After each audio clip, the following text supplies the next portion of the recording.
প্রথম ইসলামী দল গঠন সংগ্রাম করেছি, আর গত কয়েকদিন আগে আমরা বিএনপি সংগ্রাম করেছি, এবং এরপর আমরা যে দল আছে সেটা সংগ্রাম করবো।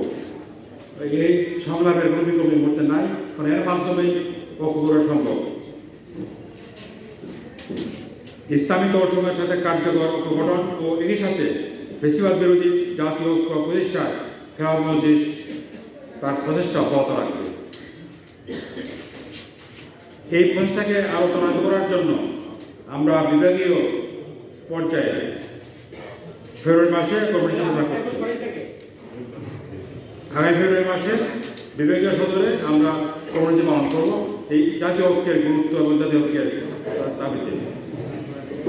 এই হচ্ছে এই কথার মাধ্যমে আমি শেষ করতে চাই, আপনাদের ইসলামী ঐক্য এবং জাতীয় ঐক্যের মধ্যে কোনো বিরোধ নাই।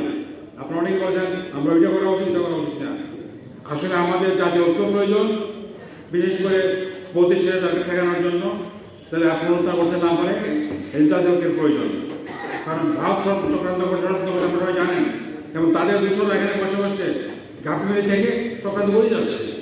এই অবস্থা আমাদের জাতীয় ঐক্য পালন করা 5ই আগস্টে যে ঐক্য হয়েছিল এরকম ধরে রাখতে হবে আমাদেরকে।